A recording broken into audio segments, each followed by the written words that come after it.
edition of Engineers HVAC Podcast. I'm here in the brand new CDI factory in Owatonna, Minnesota, with my good friend Tom Peterson. Tom, what's up today? Wonderful thing. We're having a great time. Pleased to meet this audience. Great. Thank you for coming today. You know, one of the primary things we do here are build desiccant dehumidifiers. Really? Yes. And my you know God. what? We build such great desiccant dehumidifiers that even our humor is dry. So we're going to try to keep it live today. Thank you very much.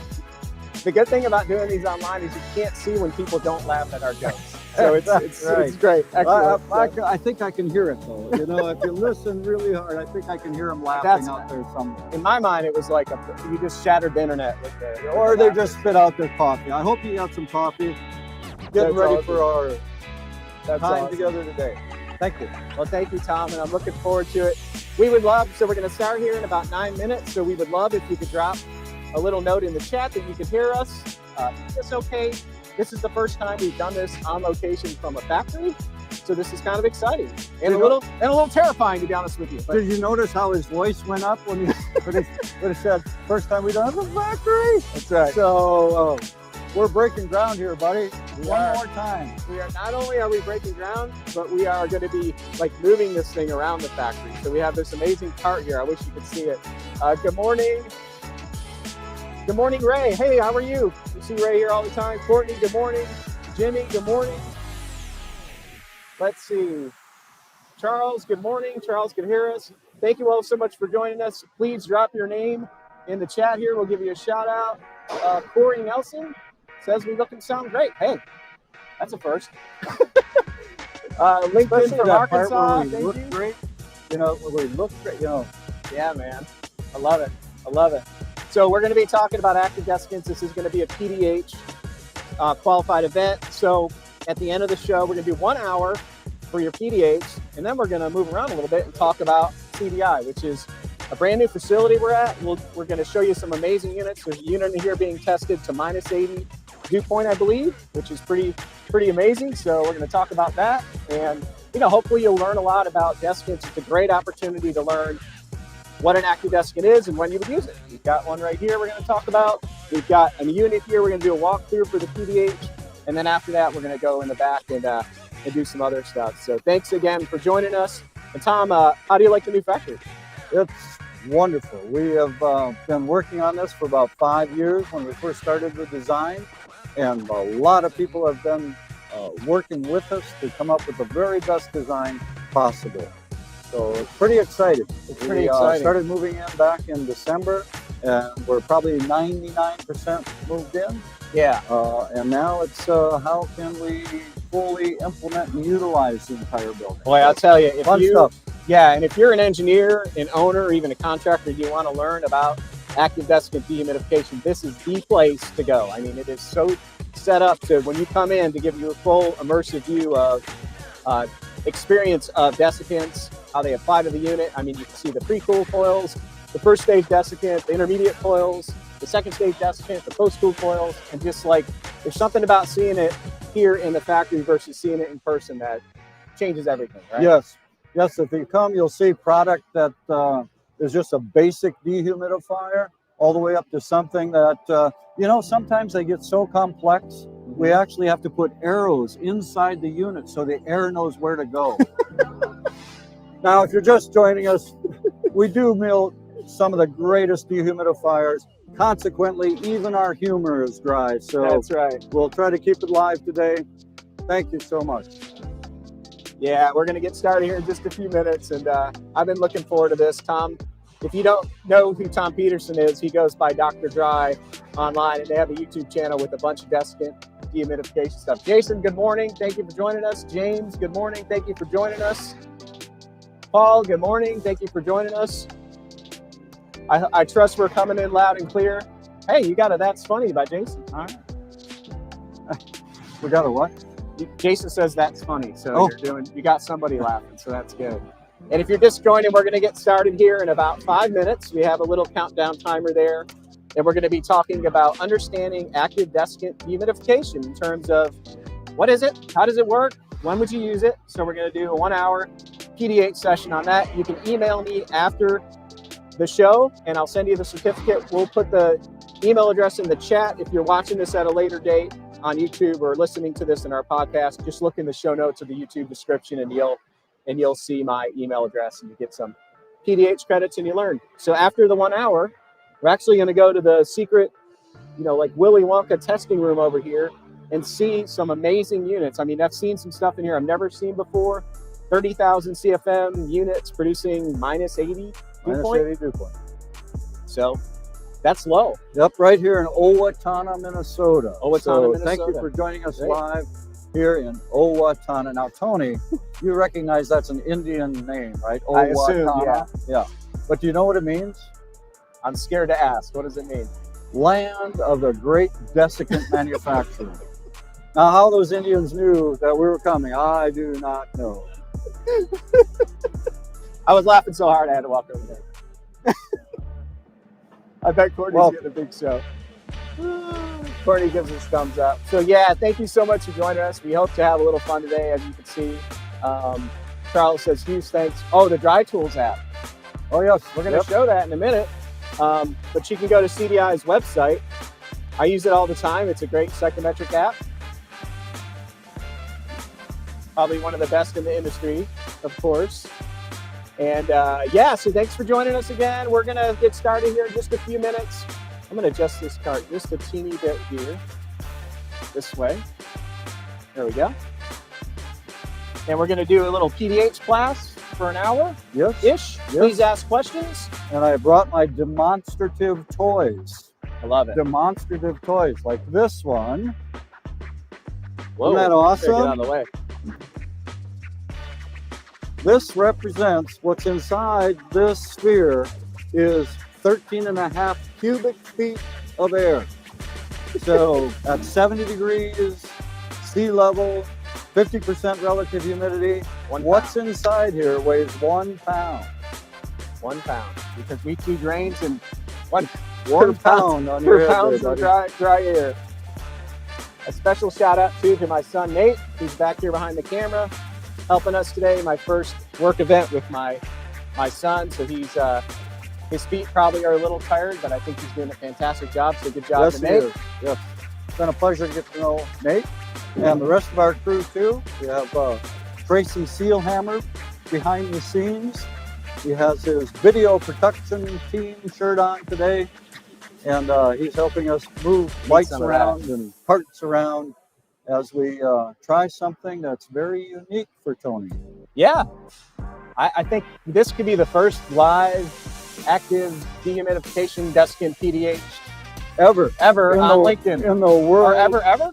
Maybe ever for sure. So. I mean, if you follow the chain, it's LinkedIn, it's live, it's desiccant. Right. The chances. The chances. Maybe we could get in that book of records. What is that? I don't know. The Guinness. Yeah. The Guinness Book of Records for having the first one. We're excited to be here. So. Yeah, thanks for joining us today from all over this great nation, wherever you're at. I think some people are putting that in the chat line. So thank you. We appreciate you. We appreciate your time. We know your time is very valuable. So we're going to try to do the very best job we can of communicating things.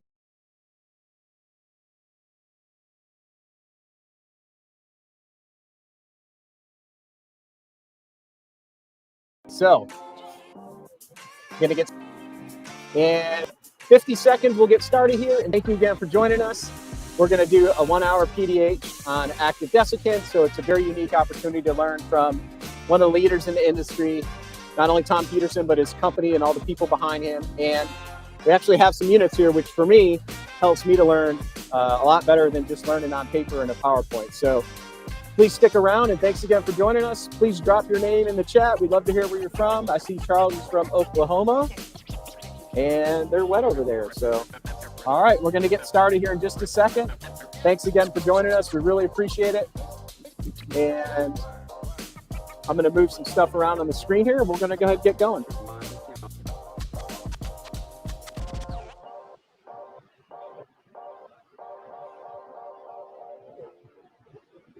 Okay.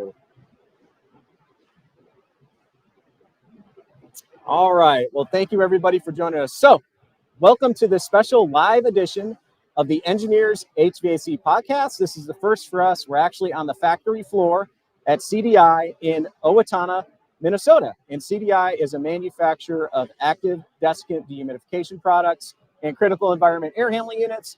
And we're going to do a 1 hour PDH approved webinar or live event on desiccants, what they are, when you would use them, how to apply them, etc. After this hour, we're going to close the PDH part, but we're going to stay live and we're going to go into the test lab and see some of the most incredible units I've ever seen in my 25 years in industry. So without further ado, I'm going to introduce our VIP guest today.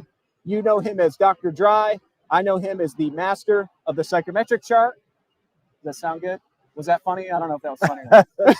I think it's a psychedelic chart. Yeah, right? that's right. Oh, no, psychometric. Okay. Well, Tom, it's great to be here. Tom, I appreciate you having us. Why don't you do a general introduction to folks on the screen here, and then we'll get started. Sure.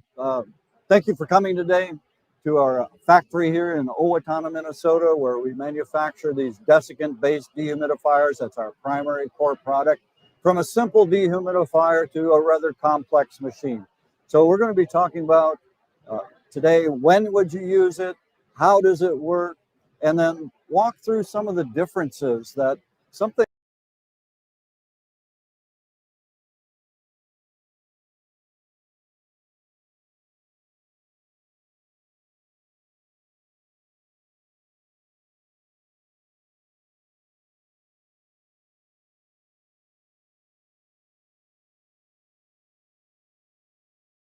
behind us. Before we get to that, let's talk about when you would use an active desiccant product. There's a lot of engineers on here who may be new to the industry or been around a while and just haven't had the opportunity to use active desiccant. So when would you use one? Yes, you know, we have a rule of thumb. Our rule of thumb is that anytime you want to control a room anytime you want to control a room below a 45-degree dew point, that is where we look to apply desiccants. If you're going to control at a 45-degree dew point, that means we have to deliver air that's drier than that, depress the moisture. So as it goes through the room, then we can come out at that control condition. Right. So and you know what the other thing is? Yeah. We've depressed it. When it comes out the other end, now it's happy. Happy air coming out to your control condition below 45-degree dew point. Engineer humor. They're keeping it You might have missed your calling, Tom. Yeah, so it's a good point. So the unit in there we were looking at, we're going to go talk about this unit a little later, but it's producing minus 80 dew point air, but that's to hold the space at a 40 degree. Got it. Minus 40 degree. Minus 40 degree. So that differential. Got it. Yes. Okay. Yeah, so we're going to be talking about moisture and air today, and I brought along a couple of demonstrative toys like this one. And if I open this up, the volume inside of here represents 13.5 cubic feet. So if we look at that on our psychometric chart at 70 degrees, at 50% relative humidity at sea level, that is 1 pound of dry air. So when you were talking earlier about a minus 40-degree dew point, that is in terms of grains of moisture, grain being a measurement of weight, right? So we have a ratio between the water and the air. Right. That ratio, and let me just demonstrate this if I can. I'll try to get up to the screen here, and hopefully this works. I have a little eyedropper here, and we're going to try to focus on. And if I give it one drop, that one drop is roughly 4.5 grains of weight of moisture. 4.5 grains. 4.5 grains. So if I put that inside of this 13.5 cubic foot zone, 1 pound, so our ratio is the weight of water to the weight of air. Right. So that minus 40 that you're talking about, it's 0.05 grains. So that one drop. So that's 0.05 grains per pound of dry air, which dry is, wow. So very small amount of moisture. That's a tiny bit of moisture. Right. Now, if we were starting with outside air, maybe it's 120, 140 grains per pound. So now I've got a couple eyedroppers to put into that zone. And for reference, a design day in Florida is 118 grains, something like that. It can be much higher. It can be higher. Yeah. Got it. Yep. Could be 140 grains per pound. Wow. Yeah. That's a lot of grains. That's a lot of moisture. Okay. So Good. that's what we're doing. We're taking that moisture out of the air so that whatever's happening in the space can happen. Right. So 45-degree dew point is kind of, in my career, that's kind of been the demarcation of, okay, we need to start paying attention here. DX equipment, chill water equipment, even glycol does great to that point, just about, but it really struggles. It's like a exponential loss of potential removal at that point. I didn't word that very right, but you get what I'm saying, right? It has to really stress to get another few degrees of dew point out of there. I love using active desiccants for lower dew points. Sometimes it's a combination of DX and desiccants. Sometimes you get the 30-degree dew point or something, you're like all desiccants, or there's an area there. But what I love about desiccants is you put some heat to them and it removes moisture. It's really simple. And there seems to be like a lot of, at least in my career, a lot of mystery around active desiccants. And it wasn't until I really saw one working in the field where we needed a little more moisture removal. We just turned the heat up a little bit. We had the capacity designed in to remove more moisture. So it's very super simple. So let's go back, Tony, and just talk a little bit about when they would apply a desiccant. Yeah, for sure. So as you were mentioning the cooling coil, it reminded me of a dedicated outside air system that we would provide air to a hospital operating suite. So in terms of dew point, that would be a dew point we'd want to control to about 38-degree dew point to keep it dry so that mold and mildew and those anaerobic things do not grow inside that space. So that's one application.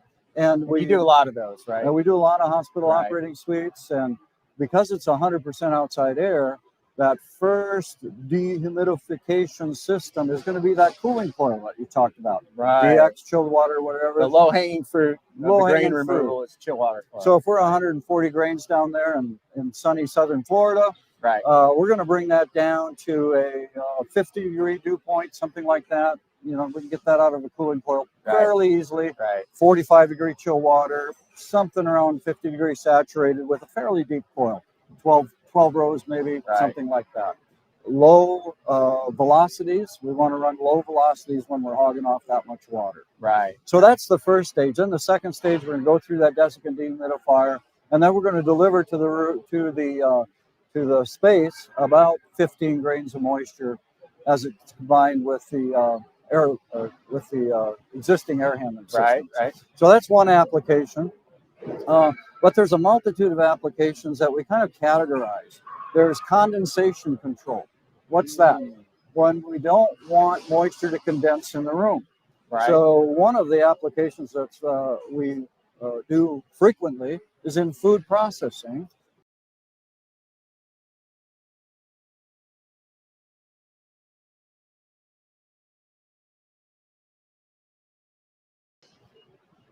They'll clean this whole room. They'll come in with 140-degree water. They'll clean everything.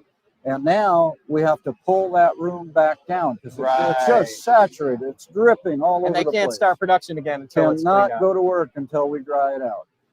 And so now we're going to pull that down well below whatever that room condition is. Let's say it's 38 degrees. We've got to get down to a 35-degree dew point or something like that. Dew point being where the dew falls out. Therefore, condensation control. Wastewater treatment plants is another one. Or water conveyance, where the water is coming in. It's maybe 16 feet below ground. Here in sunny southern Minnesota, it's going to be about 42 degrees. That water's coming into the space. And now in the springtime, maybe it's 100 grains or something like that. It's maybe a 60-degree dew point. So those pipes will condense. And when that happens, they're going to rust and drip water. It's an issue. So condensation control is definitely one. There's some other ones too. Would you like to hear about those as well, or am I boring you to death? No. All right. Well, let's talk about corrosion. Operating rooms, condensation. Corrosion. Corrosion. Yeah, we can talk about corrosion. So lithium actually is a corrosive situation where it gets above 1% relative humidity in space. And I should back up just a second. Corrosion happens based on relative humidity.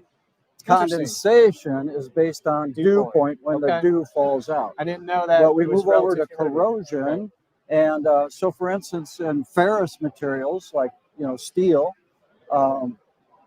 if we get above 30% relative humidity, start approaching 40, the corrosion rate just goes through the roof. Wow. So you can warm the room a little bit, which is one of the byproducts of doing desiccant dehumidification. Right. We're going to warm that. We'll show you that in just a second. But the relative humidity we want to hold below 30% for ferrous materials. Right. So archival storage, libraries, all those kinds of things, those are corrosion control situations. Ice arenas are also a combination of those because you have that cold sheet of ice. It's cooling the ceiling, and you can get drips and condensation and corrosion. But also the relative humidity goes up into all that steel that's up there, and so you can ruin a building if you don't control below the temperature of the ice. Are there ice arenas without? Oh yes. Active desiccants? Oh yes, but they're calling us every day. Give us a call. Got it. That's right. Yes. So let's see. We talked about corrosion. We talked about condensation. Now we can maybe talk about moisture regain. So in process, there are processes where, like tableting, we're a pharmaceutical company. We're making a gel cap or some sort of a product that needs to be dry, crackers. So after we've dried them out nicely, if we don't control the space around them, they're going to regain that moisture because they're low. Bad things happen. Got it. Bad things happen. So moisture regain is another place that we're going to apply it. Have you ever had one of those little candy wrappers and the candy wrapper stuck on the little? That's moisture regain? That's moisture regain. Okay. So we need to control that space so that doesn't happen. Got it. So yeah, there's other unique applications. We just have done one recently where the airbag that is in your car, it's being manufactured. Well, in this case, it was in Phoenix, Arizona. You think Phoenix is just a really nice dry spot, right? But it's not dry enough because if you pack that airbag with the accelerant and then you put it in a car and you drive that car up to sunny southern Minnesota, nasty northern Minnesota, where it's minus 40, that airbag isn't going to do what that airbag's supposed to do. I noticed the little dig north and south. Yeah. We're down here in the 20 degrees warmer down here in the south. So, yeah, there you go. Yeah. So there's just a multitude of applications. Again, the rule of thumb is anything below, we're going to control below a 45. Now, what about lithium ion? I noticed a few units in here for lithium ion manufacturing. Sure. Yes, there's also, in addition to making sure that we hold an environment to stop the corrosion of lithium, there's also a large safety issue.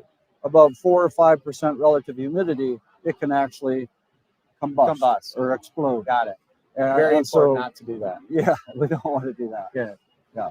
Okay, great. So that was a great rundown of the applications. Now let's talk about how it works. Sure. How does this mysterious thing work? So how do we want to show that? Let's start out with our little desiccant pack, which I've lost now, but the silica gel in the sneakers, right? Maybe it's, that little package that's in your sneakers. You can vision it. I don't have to show it to you. Go buy a pair of sneakers. We got it here from Tracy. You'll find your desiccant pack. Thank you very much. And by the way, if you really want to eat this stuff, go ahead. It'll pass right through. Just what you needed to know. Yeah, exactly. All right, so that desiccant material, it's in a different form. Tracy, could I have my sheet, please? Oh, you gave it to me already. I'm sorry, I didn't see it. So that's a different form of, that's a different form of this. Yeah, that is a form of desiccant. Okay. And the purpose of those little bags, you're buying, a pair of tennis shoes. It's coming from overseas. It's in a box. There's a lot of water, a lot of vapor pressure in as it's coming across. and you don't want those things to mold or mildew as they're coming across. Yeah. And so the desiccant material is going to adsorb, take that moisture out, so that it's coming across. Adsorb, Adsorb. not absorb. That's correct. Gotcha. Yeah. There's a big difference there. Absorb is like Bounty, the quicker picker upper, Right. where the fiber itself is going to change because the moisture has gone into it. Where what we're doing is adsorbing it. So the chemical structure of the desiccant does not change. You can think of it, I like to express it sometimes on a molecular level. It'd be like I'm trying to walk into a cave. So the cave is empty, and now, because it's empty, molecule of water, I can go into it. Got it. So on a molecular level, that little water molecule, 2.6 angstroms across from corner to corner, that's going to fit inside that desiccant pore. Now, when the desiccant pore is empty, it has no water in it, it's going to have a low vapor pressure. But then, as the desiccant air, the air that's moving past it, has a higher vapor pressure, it's got moisture in it, that moisture is going to want to go into the desiccant. Because it wants to seek always equilibrium. The same way when you got a design day outside, the moisture wants to get inside if it's conditioned at all. That's right. And it's extremely powerful force, right? It is. Let's just stop there for just a second. Okay. And we have a very... you want to go to the chart? Yeah, let's go. All right, we're going to pivot here.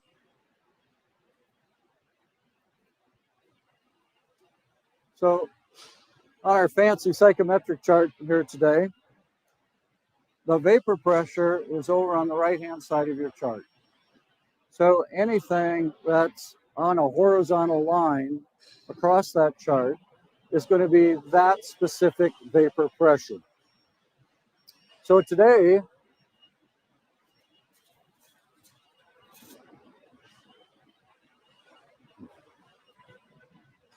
in this space, it was 70 degrees and 40% relative humidity. 40% RH. 40%. That's what we control this space to, is 40% relative humidity. We do that because we make great desiccant dehumidifiers, but we also like a drier environment, because in a drier environment, you feel cooler.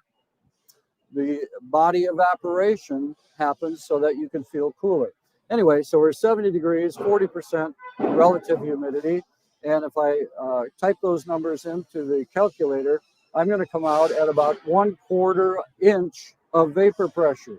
1/4 inch of vapor pressure. In this space right now. Yep. So, but we need to remember that 1/4 inch of vapor pressure, that's measured in inches of mercury, not inches of water.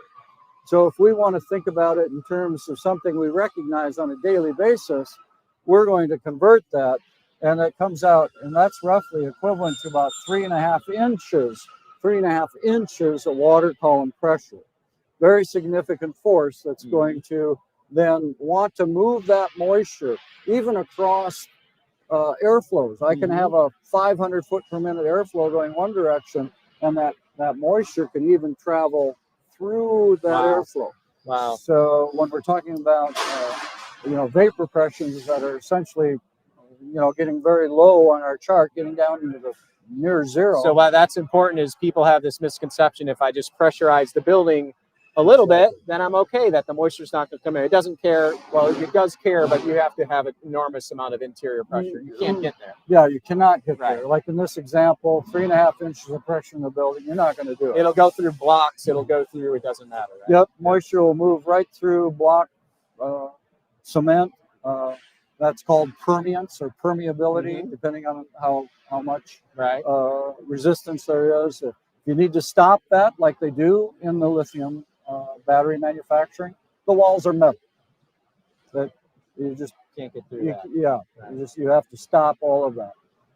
So yeah, permeability. So vapor pressure. So you asked earlier, how does the desiccant material work, right?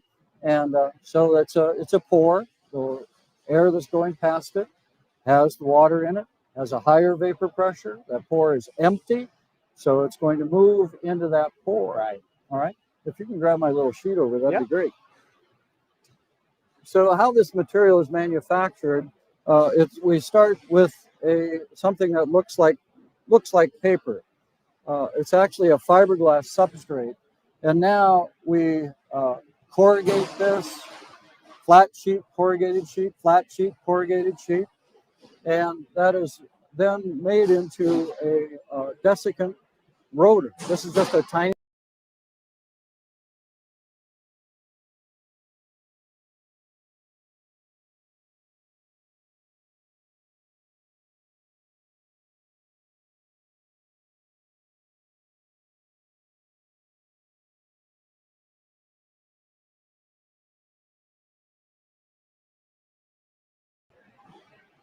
So it's a fluted structure. It's a very strong structure. Okay. We do coat the face of it. That's why it was black in color. You can have any color you want as long as it's black. You're like Henry Ford. I'm dating us for sure. People are like, what? Yeah, what was that? Anyway, so that coating on there is a hard coating that can handle the temperature variations that we're going through in the process. But that's what those seals are rubbing on. Got it. So you want to move over to Let's move back over. All right. We're going to do a shift here. And we're going to look at this wheel. Thank you, Nate and Tracy. What about right there, Tom? Does that look okay? That's awesome. And I'll actually move this thing around a little bit to give us a little more. Just to give you an order of magnitude, this rotor is used in a product that we will move 7,500 CFM through. And you'll notice there's quadrants here. The rule of thumb, the normal desiccant rotor, 3/4 of it will be where the process air or the supply air, that's the air we're trying to dry, 3/4 of it will go through that section of the rotor. This other section, this section is where we're going to reactivate that air. We'll show you a little drawing in just a second. So you can see that it's turning very, very slowly. Well, let's just talk about desiccants in light of heat recovery. If you have a heat recovery device, a heat recovery wheel, it's made of aluminum or some kind of a substrate, and then you put a little bit of desiccant dust on it because you're looking for both sensible and latent transfer, a mass transfer device. And so the aluminum substrate is there to help move the sensible heat. So that's heat recovery. Now, in order to get more energy recovered, that rotor turns about 16 times per minute, 16 times per minute. So one way to recognize a heat recovery wheel is to see how fast it's turning. And how fast it's turning also we'll talk about what kind of seals there are. So in a heat recovery device, those seals generally do not touch the rotor at all. They're a labyrinth seal or something like that. So let's set that aside. That's not what we're talking about here. We will employ a heat recovery rotor as like a preconditioning device in our systems, but we're talking about desiccant dehumidification for the purpose of removing moisture out of the air. So our goal then is to maximize the desiccant and minimize the weight of the substrate. So that's why that substrate we started with was that very kind of a thin film, and now we add desiccant to it so that 80% of the weight of this is desiccant. So it again, they're both desiccants, but this, we are maximizing the weight of it. So on a rotor that might say weigh 1,000 pounds, 800 pounds of it is desiccant material. The silica gel desiccant can absorb 40% of its weight. So I've got a 1,000-pound rotor, 800 pounds of it is desiccant, 40% of that, 320 pounds, is if you fully loaded the rotor, that's what it would hold. Nice. So and this unit's actually spinning right here, right? Yes, it is. And you'll notice it's spinning very slowly. So again, contrasting the two in a desiccant rotor, we're going to turn this ever so slowly because we want to reduce the mass turn, Got it. but maximize the desiccant, the time that the air has contact with the desiccant as it goes through. Got it. Right, because we're really trying to just absorb as much moisture as we can. That's right. And one of the other things that's very interesting to know about the desiccant rotor is all these seals between the different air streams are contact seals. These seals will handle a differential of up to 8 inches of water column pressure differential from one side of the seal to the other. So it's a very tight seal. It's a contact seal. And that's another reason why we're going to turn this slowly, again, as compared to a enthalpy rotor. Nice. Let's get a shot of the chain here. So I hope you all at home could see that it's spinning just very, very slowly. And I'll try to do a zoom up here. So this is just a bigger version of what we were showing earlier. It's amazing if you've never touched one of these, they're like solid, like a wall. Doesn't seem that it would be that way, but it is. Okay, putting this down here. So what are we going to talk about next? So we talked about applications. Yeah, we talked about a wheel. We talked about where or why you would use this at all. We've talked about how it works. Should we talk about some of the differences now between? Yeah, you want to go look at a unit? Yeah, we can do that. Okay. Hey, we just happen to have one right here on look stage at for that. us. How did it's that amazing. happen? Okay. Tom, remind me, we're going to the drawing first, right? Yeah, let's start there. All right. How's my wiring and lighting crew doing? Great. All right.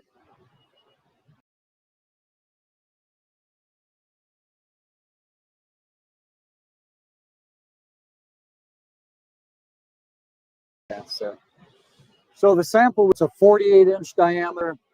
It would typically be applied to a system that's 7,500 CFM. Right. And that's what we have here This as well. is what we're going to go through here. 7,500 CFM dehumidifier. The only thing we're doing with this unit is we're taking outside air a little bit, return air. Rule of thumb, if I can give you another one, is in those intermediate dew points, we can take up to about 20% outside air, blend it with 80% return air that's coming back from the space at its condition, and then go through the desiccant rotor. Got it. So that's what the machine we're looking at today. We've got this nice little drawing up here just to acclimate you with, again, what's happening. We looked earlier and we said 75% of the rotor is the process air. Right. Let's just stop there a minute. Why do we call it process air? Do you want to know? Do you want to know why? I would love to know. Oh, I think I'll tell you that. Because I call it process, and then one day I'll call it regeneration by accident. So desiccant dehumidification started in industrial processes. There you go. Because they were the only ones that could afford it. Got it. We've been commercializing it. And so the terms that are used come from the 40s when it was only used in industrial processes. Right. So this is typically called the process airstream. Supply airstream is maybe what you would recognize it more on a daily basis. But that's the air that's got the moisture in it that we want to take the moisture out. So this air is going to come in, it's going to go through the rotor. And it's 75% on the process, and a quarter on the reactivation stream. Exactly. We're trying to get, there's a rule of thumb that even the airflow is a 3-to-1 ratio. Interesting. So 7,500 CFM coming this way, it only takes us 1/3 of that air, or 2,500 CFM, to drive the moisture out. Got it. Water in, water out. Airflow, process airflow, and now we're going this direction. So, and for those who don't know, just real quick, an ERU is a 50-50 split typically in energy recovery. So the difference between the wheels. So yeah. Another good distinction. I got to drop something in there like I know a little bit. So another distinction for sure. There you go. Okay, so we talked about how the moisture goes in. We didn't really talk about how it gets liberated, how it comes out. Right. All right. And so this airstream is almost always 100% outside airstream. Got it. So what happens on a nice, cool, wet, rainy spring day in sunny Minnesota? You have airstreams full of water. It's Right. full of water. How can we expect a wet airstream to dry something? I can't even imagine. You can't. So the first It's not thing, possible, Tom. it's not possible. So we're going to use heat. We're going to use heat for a couple reasons. One is this airstream that has moisture in it. Right. We're going to heat it up, and I like to think of it as a bucket. Right. So when it's all wet, that bucket is full. We can't get any more water in it. But when we heat air, we expand it. So we make the bucket bigger. It still has the moisture in it, but the bucket is bigger. So the relative humidity is going to go way hold more down. moisture. So we've got to make room for this moisture to come out of the wheel and go into that airstream. Got it. Okay, so I love it. Full buckets of air, empty buckets of air by comparison, and now they're also heating the rotor. So water has a surface tension to it, doesn't it not? Yep. What happens when you heat a molecule? It dances, I'm assuming? It dances, it moves, it shakes, it wants to be liberated. And so it breaks that bond between the desiccant material and the airstream. And now it's going to get into that airstream. We've made a place for it to go. We've given it energy to move off the desiccant material. The word desorb comes to mind. Desorb, yes. Is that a real word? That is a word. That's an good. actual word. So we adsorbed it here, and now we're going to desorb it, in that sector. So this air that's coming out is you could think of it as evaporative cooled to some extent. Okay, so we're heating this up, rule of thumb, 250 degrees. Right. Now we're coming out here at maybe 135 degrees. So it's cooler, but it's saturated. We talked about grains of moisture earlier. Right. This can be like 250 grains of moisture per pound of dry air. Like a dryer vent? Very similar. Very, very similar. Good analogy. Yes, about that same temperature. You put your hand on it, and it's going to condense on your hand. Right. As such. So, that's good because we want the grains to get out of the building. So we're getting that out. So again, outside air comes in, goes through the rotor, desorbs, moisture goes out. And that's one of the significant differences about this desiccant dehumidifier as it compares to an air handler or some kind of HVAC product. They're going to have one airstream. It's maybe going to have some cooling coils in it. You're going to condense moisture out, and you've got to have a drain pan now and get that moisture out. Well, what's happening up here? We have a second airstream that's got a lot of water in it, a lot of moisture in it. So that's one of the things that people that are going to apply this product need to understand. What are we going to do with that? Now, most of our product is rooftop. Like this one is set up to be on the roof. So that outside airstream, you don't really even know it exists. It's coming in, it's going out, don't really care. But put that same unit on the interior of the building. Now we have to pay think attention to what's happening with your ductwork. We need to think that through. So we'll talk about that a little bit more as we move around the machine. Great. But this is the basic process. In this particular application or unit, we have the air coming in at the top. So this is the return air. It's going to come in. We'll go ahead and open this door. Let's open this up. All right. And so the first thing See you're if we going to can get see up in there a little bit. is a pre-filter. All right, we're going mobile here, Tom. Let's see if we can get in here. Okay, you can talk about the filter first. Yeah, we're going to talk about the filter first because this is a wonderful filter, not too expensive.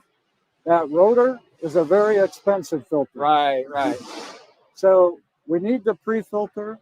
We need to have good sealing around the pre-filter so there's no bypass there. But the pre-filter itself, if we just use a MERV 8 filter, good enough as long as we're okay with providing that kind of air to the rest of the space.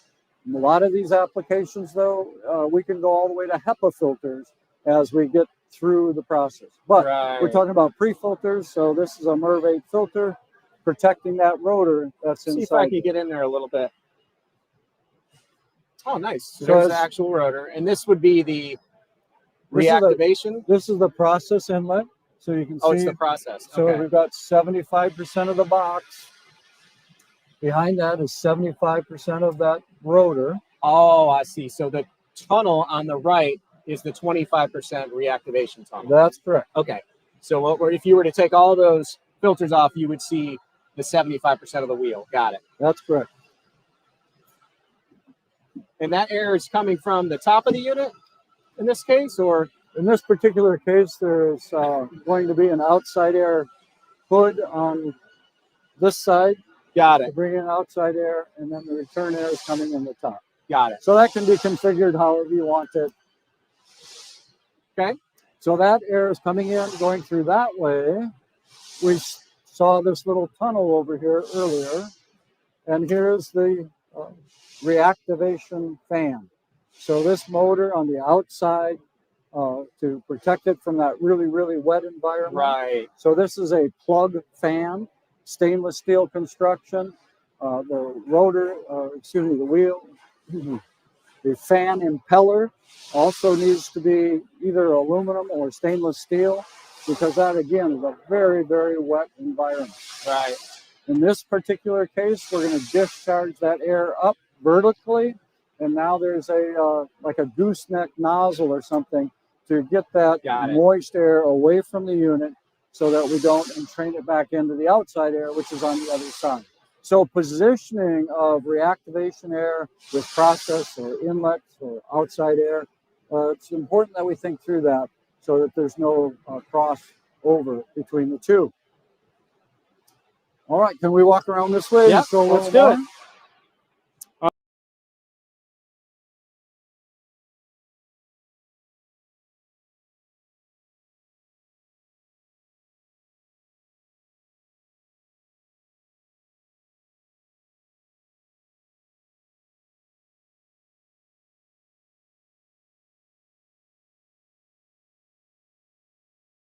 You can reach it in there.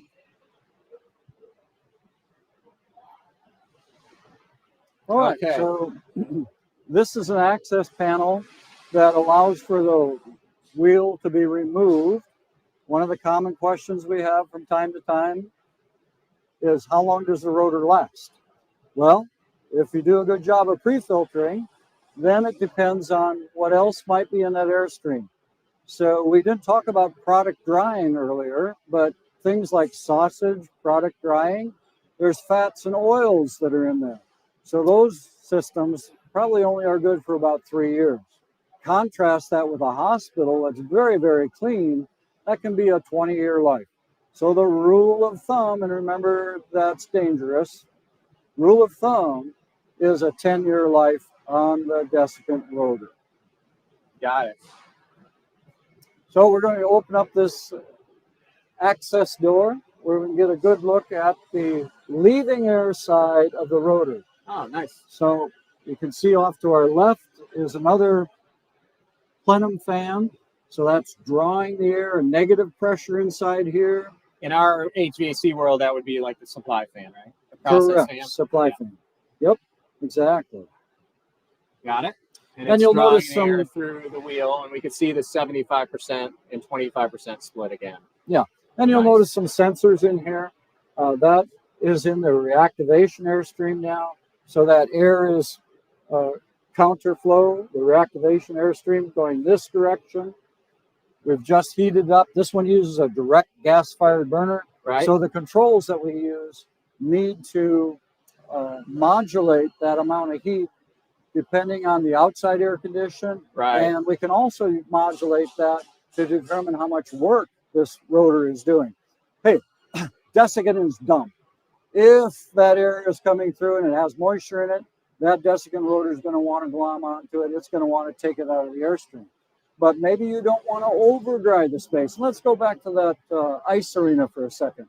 If we put air into that room that's below the temperature of the ice, the ice is going to sublimate. And if you're skating around and that ice is disappearing on you, that's probably a bad thing. Right. Right? And so we need to control how much dehumidification we're doing. And that's one of the ways to do it. We'll see some other ways later on. But the basic dehumidifier can be on-off. The room itself is acting as a shock absorber to control the some condition, or we can modulate this heat to get to the condition that we're trying to achieve. Excellent. And there's a shot of the hamper here. We didn't get that earlier. It's the section we were in a moment ago. Inlet section. And that would be a hood over there, over this part, because that's a rooftop. This is a rooftop application, right? Awesome. So we're going around the other side? Yep, let's walk around the rest of the All system. right. We're going to go ahead and move this around. Okay, let's grab a hold of the wires here. Are we ready? All right.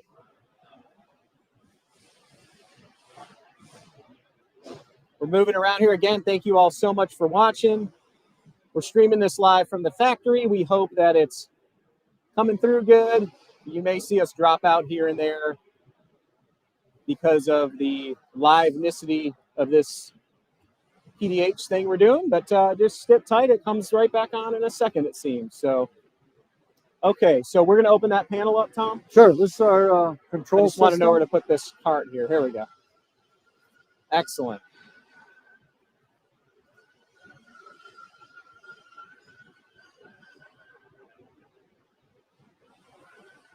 Okay.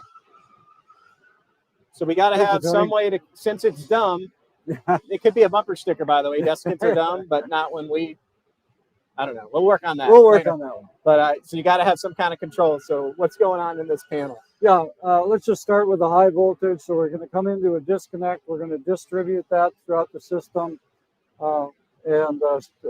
Motor starters, there's one for the supply fan or the process fan, and then one for the reactivation as well.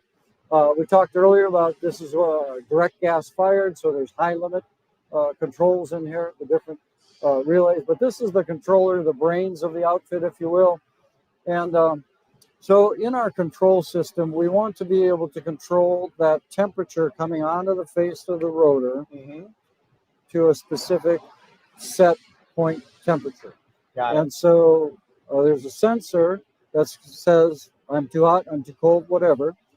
That's going to come into our controller. The controller is going to give a signal to our gas valve, which is then going to modulate that gas valve so that we get the right amount of energy on the rotor. Got it. Number one, to protect the rotor, we do not want to overheat it. And so in addition to the high limit safety, there's also a control point. So we want to control it as well. Got it. The second sensor is on the other side of the rotor where we want to make sure that rotor is dry. Now, how do we do that? We control it to that condition, that 130 degrees. That'll change on the application. Rule of thumb. So we're controlling to a leaving air side of the reactivation, but we're protecting it on the entering air side. Got it. Two forms of protection. One is modulating. The other one is a high limit. Got it. So Got it. in the application of a desiccant rotor, and that's why our case, we always want to do all the controls because we need to protect it and deliver. You know what you're doing. We need to deliver the air. Do you ever monitor the leaving of the process air? Yes, there are applications, especially applications that have a high air change rate, where we will control to the discharge condition. Got it. We'll reset it. So hospital operating suites. Again, there's 20 air changes per hour. And so the condition that we're providing is very close to the condition that they want to control to. Maybe within just a grain air or two. changes it's whipping through there. There's Right. Laboratories. There's a number of applications.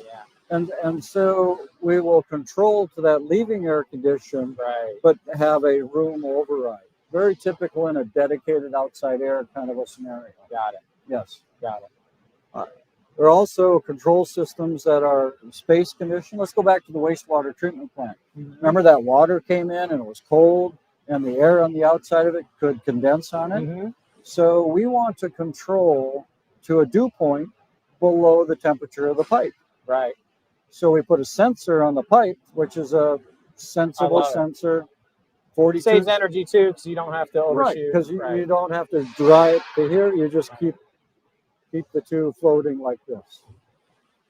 So that's another example now of a room control. Right. Yeah. Nice. Any other applications that you would like to know how to control? Or come on, throw me one. What about lithium ions? Because we're going to talk about that in a minute. Oh, yes. By the way, this PDH portion is going to end in just a few minutes. I'll put up my email. So I'm going to put up the email now so you can know where to get your PDH certificate. So we'll end the official PDH version of this in a minute. Then we're going to go into this testing room, and we're going to get more detailed on a couple of amazing units. So a couple of them are lithium-ion battery units, I understand. So that's why I was asking that question. So. Yes, that is one of the most critical applications. Right. So in that case, we are measuring anything and everything that we can measure to make sure it's within the tolerances. I saw all the sensors on that unit. Yeah. Let's just start with the airflow. Yeah. So when we have a design, and let's take this one, 7,500 CFM, the air is to go through the rotor at a certain speed, a certain face velocity. Now, if it goes through faster, the wheel will take up more moisture. But the leaving air condition won't be as dry. It'll actually move up because we're moving the air too fast through and past the desiccant. It didn't have time to absorb. Yeah. Okay. And so volume-wise, it'll take more out, but I understand what you're saying. Yeah. And so if we designed it for 7,500 CFM and you're moving 10,000, or even like the lithium battery, we've got to be close. We've got to be very close to that because it's going to affect how dry we can get of a leaving condition. And when you're getting down to that minus 80 dew point to deliver it, again, the differences are just so minute. Small. Yeah. So in that application, we really want to measure airflows. Now, even in this standard product, we put piezometer rings on the inlet to the supply fan.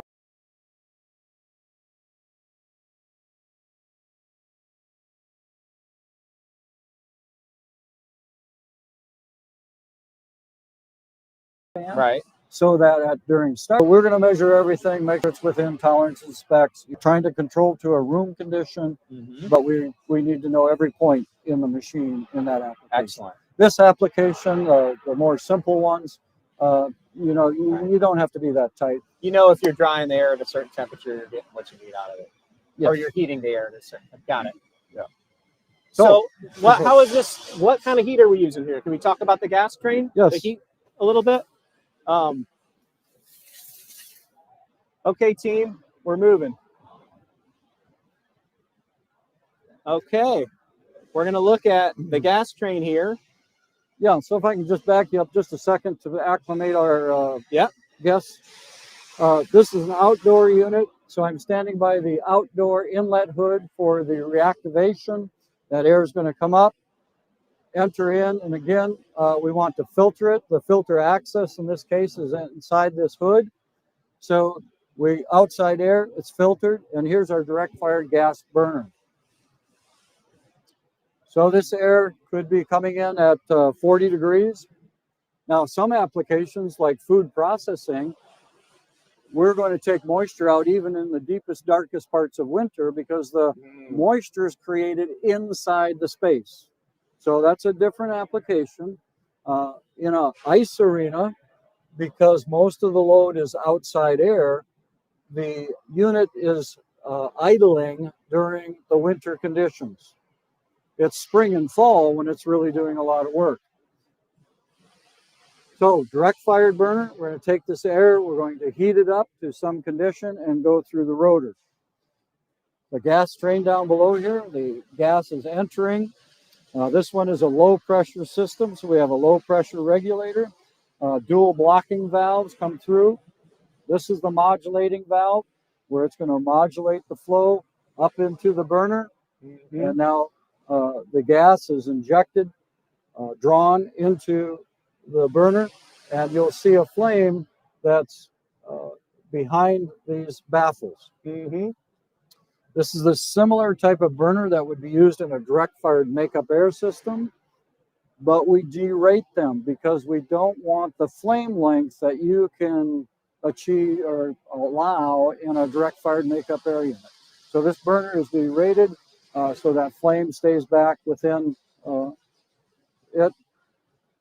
And then there's cannot see it here, it's buried behind here, but there's a baffle, a target baffle that does the mixing of the air, because we want a nice even temperature across that 90-degree portion of the rotor. So we have to even it out, and so there's a mixing baffle to do that. But it's also there to keep the radiated heat off the rotor as well. And again, this is the reactivation or the 25%. Exactly. On the wheel. Yes. So this is the 25. We're desorbing the moisture. Here's the other side of the rotor. We like to have access to both sides of this machine. Another difference when you're talking about this compared to an air handler. Can we make them one side? Yes, we can. But it's better if you can have access all the way around the machine to service it properly. Pretty solid looking drivetrain and motor there too, which is very important nice for the longevity of the product. Right. That we have a great drive system. Okay, let's talk about some other differences between this and your typical air handler. One, again, is that reactivation airstream. We've loaded it up with moisture, and so that second part of the reactivation airstream, that has to be stainless steel, but we also need to provide for condensation inside that. Temperature conditions, 135 degrees, just totally saturated. So the stainless steel construction, but also we drain that. So a rooftop unit, you don't have to worry about it. But on an indoor unit, you're now going to have another drain that you need to bring out of the machine or extend that drain to whatever drain that you're having in your building. Another very, very important part. Good to know that before you install it. Yeah, very good to know that if you install it. So again, remember the reactivation airstream. I'm inside the building. I've got to get outside air in to do this reactivation. Right. So that might be another duct, or maybe you can combine it with, one duct if you have outside air on the process side. But you need outside air to do that reactivating. Now, as it comes out the other end, again, let's say they've got a duct on it. Think about that piece of ductwork. Should it be stainless steel? Is it a short horizontal run? If so, should it be pitched so that water runs out? Or is it going to go up vertically? If it's going up vertically, how are we going to drain that duct? Because it can and will condense as that's going up to the roof. So a couple of very important things to think about when you're applying or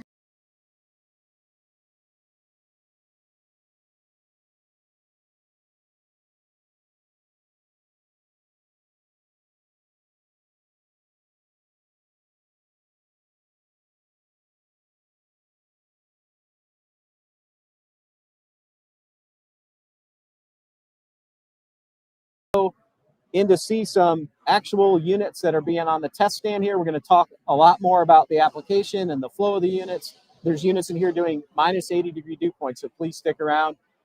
The great information. Thank you, Mike. We're glad you like it. My email's on the screen there, so email me for your PDH certificate.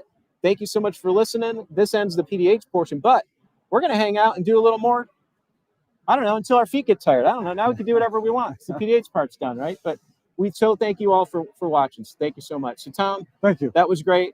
Where are we go? Now we're going into this test lab area. Before we go into the test lab, do you mind if we get a little pan of the factory here? So I'm just going to take the camera and show them your nice new facility here, which is how many square feet now, Tom? 210,000 square feet, and what you're looking at right now as you're pointing that direction is the exiting end of the electrical assembly wiring portion of it. Nice. If you were to pan to your right, you're going to see our R&D lab over in the corner. To the right? Yep. So that's R&D lab in that corner, and keep coming around. I might be able to see the paint booth before we're going to paint systems that are so required. After it goes through the paint booth, it's going to keep on going around to your right, where we're going into that test lab. The test lab, okay. So Okay. the secret, double secret test lab. Yep, we've opened the curtain for you today to see in behind Nice. what we're doing. Okay, so I'm going to spin you around here, Yep. viewers. Again, amazing facility. If you get a chance, please come in. Please come and check this out. And Courtney, you're doing a great job. Thank you so much. So let's go ahead and I need my mobile team here. We're going to go ahead into the, thank you, Tom, for leading the way. Nate, you got the wires? We don't need the lighting in here because it's, well, the whole place is very well lit, but it seems to work better in here for some So our reason. test lab has 8 different testing stations in it. We test with whatever voltage you have in the facility, 230 volt, 460 volt for our Canadian friends, 575 volt. You'll also notice the different pipes coming down to the units where we have low gas pressure, natural, high gas pressure, natural, and also propane. So our goal is to test these things to whatever the conditions are or whatever the utilities are in the space or in your application. So you're actually simulating what's going to happen at the job. Yeah, and so any of the controls, any of the remote control stations, any of those kinds of things, we're going to connect them to the system to make sure we ring those out. And so if you want to just take a little peek over, this one's getting set up, and we can come on in. This is one of the units we're going to look at a little bit. And again, if you're just tuning in, we're in CDI's testing lab. And we're going to walk through. Off to your right, Tony, is a test station, and we're testing a 2500 CFM unit. Nice. This one is designed specifically to replace refrigeration-style dehumidifiers in ice arenas. It is the same footprint. It is the same amperage as that refrigeration style that did not prove out, did not work. You asked earlier, what happens in older ice arenas that did not have this technology. This is our answer to a lot of those. They can take that out, slip this in, same electrical utility, same footprint. So that is currently our smallest dehumidifier that we're manufacturing in physical size. Now, as we move down, we're going to see the same size unit that we just walked through. It is a 48-inch rotor, 7500 CFM, off to your right. And so that one's going through the paces. Now you can see at the top of the machine, if you want to just take a peek over that direction, you can see at the very top of the machine, there is a stainless steel duct. That is the reactivation air coming out of the machine. You can see that it's deflected upward. Again, we're going to isolate that airstream that's full of water from the air that we're going to dry, potentially the outside air that we're going to dry. So very important that that is considered as we manufacture, as you apply these products. All right, the next test bays are open currently, waiting for their next units. And if you want to pan to your left, maybe just turn the camera or something, looking over this direction as we walk by, you can see some relatively large pieces of equipment. These are both for lithium battery manufacturing. These units are approximately 12 feet wide, 12 feet high, and 45 feet long, weigh approximately 30,000 pounds. We've been asked the question, why do you want to build them in one piece? That is so we control the casing. And we have a very unique casing that's 4-inch no-through metal. It's a patented design, and what's unique about it is that we foam the panels in place as compared to other foam panels where the panels are manufactured and then they come over to a unit that has some sort of a mullion system. And now that panel is inserted into a mullion. Works great for air handlers. It will not work for low dew point units because there's a seal that has to go around that perimeter, and that you cannot seal it tight enough to get down. Remember those vapor pressures? Huge, huge vapor pressure differential. And if that unit leaks at all, that casing leaks at all, you're going to blow those conditions. Can't let that happen. And so we've developed this unique 2.5 inch, 4 inch, and we even do 6 inch no through metal for some really cold environments. Lithium battery, 70 degrees, below 1% relative humidity, minus 40-degree dew point. That's where we're controlling to. And so the way we manufacture this is the first skin. I'll just kind of try to zoom in here a little bit further. The first layer of material is on the interior of the unit, and then we apply the exterior of the unit, and so it has a cavity. And now that we foam fill that cavity from the top of the air handler all the way down. And so there are no seams, if you will, because it's been filled with that foam. So very important to have a very, very tight casing in these low dew points. That's why we do pressure tests on every one of them to make sure that the leakage has been absolutely minimized as much as possible. There are still places where a casing can leak, like coil penetrations, the door knobs where they turn through the steel door. And so there's some places where it's just, you cannot stop it at all, but it's minimized. So a casing of this size, we're trying to get we are getting the leakage down below 160 CFM. And remember, this system is 20,000 CFM of air moving through it. So leaking 160 is the control point for us. So that's the outside of the box. If you want to take a little closer look, we'll just have to verify they're not running this machine. It's good to go. Thank you very much. So Tom, we going on this side or the other side? Let's start with this side. This side here? If you want to park right about there. Okay. We can point out the Airstream that we talked about earlier, that it has a monitoring station on it. So we make sure that we're moving the proper amount of air. So there's an airflow monitoring station as this air would enter into the unit.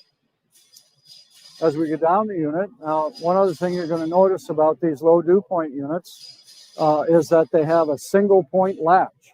It's very important that these doors latch.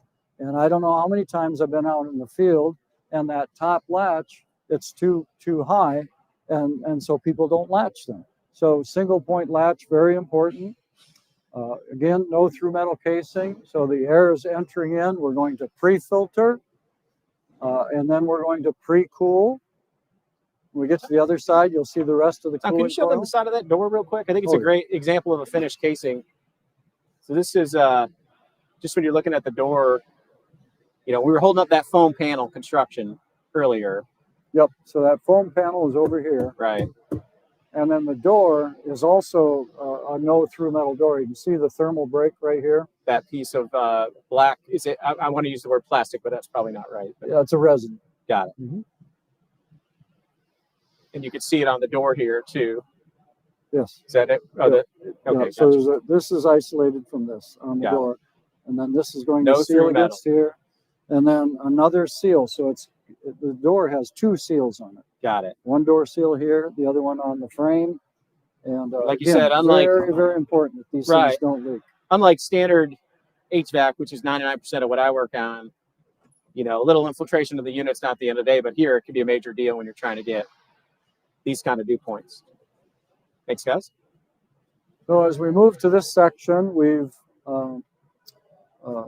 filtered the air, we've cooled the air, we have another set of filters, and now we're going to go through the rotor. And notice on the back side that drain. Remember we talked about how that reactivation has to be drained? So this one's large enough you can see a pretty good sized drain. Oh yeah, for sure. And panning up a little bit, that is the reactivation airstream in this one. Now, In the low dew point product, it's not that same 75-25 split necessarily. Now, this rotor is that way because we're drying the air 2 times. This is rotor number 1. This is rotor number 1. Wow, and this is a minus 80 dew point. Yep. So we're taking this outside air, we're cooling it down to 42 degrees, 45 degrees, something like that. Get it down as much as we can with that. And then now we're going to go through the desiccant rotor. Now we're going to come out the other side at something like 5 grains of moisture. So or pre-cooling coil. Yep. Pre-cooling. First stage of desiccant. First stage. You guys grab that cart. This is the access to pull that rotor out when you want to replace it. So now we're looking at the leaving air side of that rotor. Okay. So we you can move it. Nate, you can move in here. This could be like your apartment. And now we're going to introduce the return air from the space into the cab. So gotcha. We don't put the return air at the beginning of the machine because it would blend and it would be too difficult to get the moisture out of the outside air. So isolate the outside air, drive it down as much as possible. Then to your left is the return air now being that's the return. Okay, I didn't see that from there. Got it. So outside air, dry it out as much as we can with a single wheel. Now we're introducing the return air. We're going to filter it again. Mixing with the pre-conditioned, pre-dehumidified outdoor air. Exactly. These are the supply fan inlets. Nice. What's down in that cage, Tom? It's a bunch of control stuff. Okay. And we've got some gauges here, which are all along the unit, like you said. So we just went over the supply fan section. So now we're on the positive side of positive pressure of the fan. So these doors now are going to swing in. Got it. So they're swinging against fan static pressure. Static pressures of these systems, those fans, are typically in the 12, 14 inches of water column. So pretty significant pressures. So you can see the back side of the fans. So those are fan-cooled fans? Yeah, you're looking at the heat dissipation of the motor itself. Just the amount of quality piping and wiring, it's just insane in these units. And if you're watching and want to learn about active desiccants and you're an owner or engineer with a consultant, please come see this factory. You don't shortchange yourself. It's really a great way to learn firsthand. And it's in Owatonna, Minnesota, which is the land of the great desiccant manufacturer. The best weather we've had in a long time. It's beautiful up here. So those fans added heat. Yeah. We're going to take that heat out now before we go into the next stage of desiccant dehumidification. Yep. The other reason to cool the air at this point is that the desiccant can be more efficient the cooler it is. Got it. It can take on moisture better. And so let's see if we can another level of cooling. So we came off the cooling coil here. Yep, we're going to measure the amount of air again.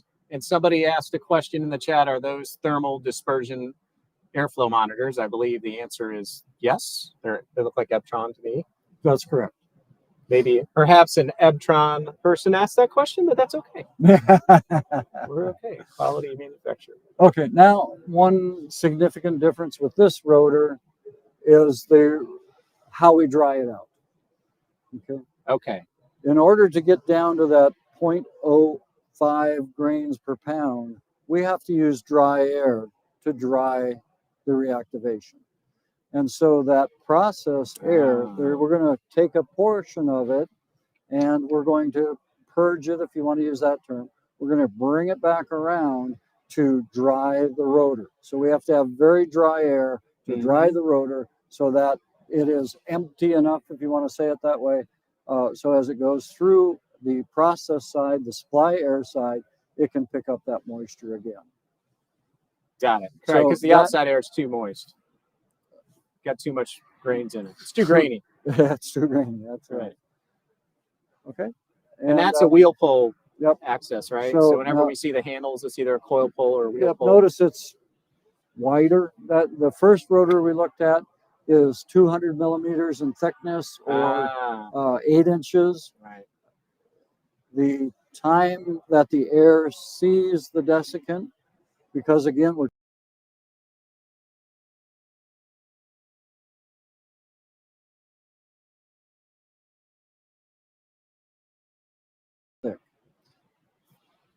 Of odors. Not sure don't understand the they'd question. understand. Yeah, if they can clarify, you can clarify that in the chat. We'd be glad to try and answer. So. Maybe it meant others. I don't know. So this is the process air stream leaving. Okay, so that's the second stage. And then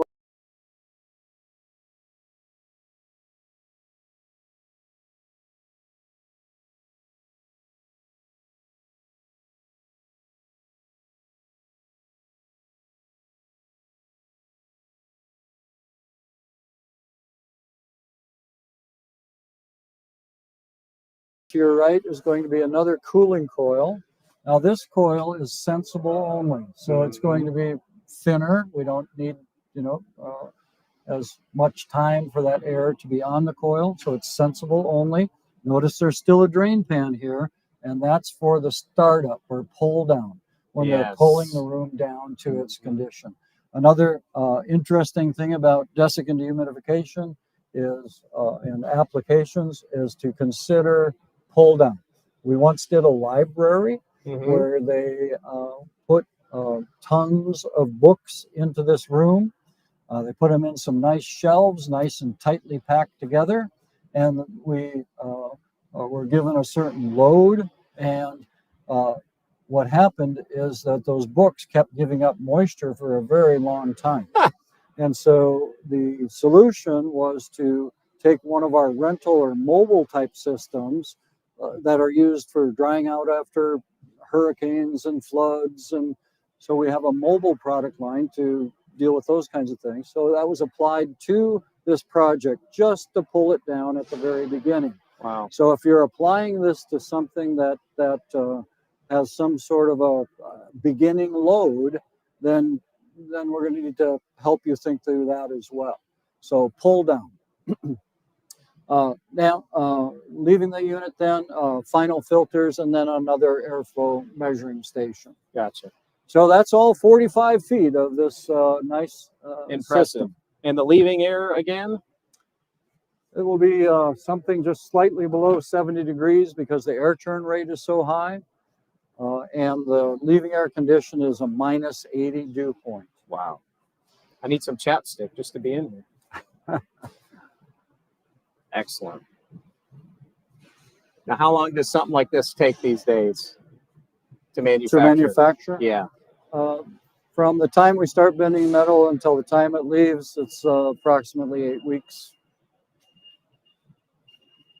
Very impressive. It could be in this test area for as much as a week. Right? There are just so many systems that are involved Oh as my we gosh. move around. Looks like they're on break at the moment, but We'll do a quick pan over here. there's Yeah, when I was here yesterday, there was literally like 5 people all day long testing this. right. Unit There's out. just a lot to ring out, a lot of wires. What is done at an owner's level, Tom, when this is delivered, as far as owner training and contractor training and maintenance guy who's not used to this type of equipment has to be trained as what to do, right? Oh yeah, it goes much deeper than that, really. First of all, on a project like this, we're going to be available for the first year because as it goes through the seasons, you have to adjust things for the first time it becomes summer, the first time it becomes winter, whatever. So things have to be adjusted. But it's also a very integral part of the process. And so the process controls have to match up with our controls. And that just takes a very significant time to ring out. Beyond that, as you mentioned, these are unusual systems to apply. And so we're there when the units come off the truck. We're there when the units go into the building. We're helping the contractors understand what their requirements are. Just some of those nuances, like what do we do with this drain, and that sort of thing.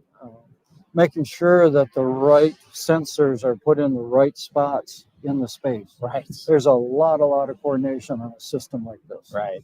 Contrast that with the ice arena unit, and with our instruction manual, a competent contractor can install it and even start it. Right. Okay. So that's a much simpler application, and those are coming out of here 10 a week, whereas these are coming out 2 a week.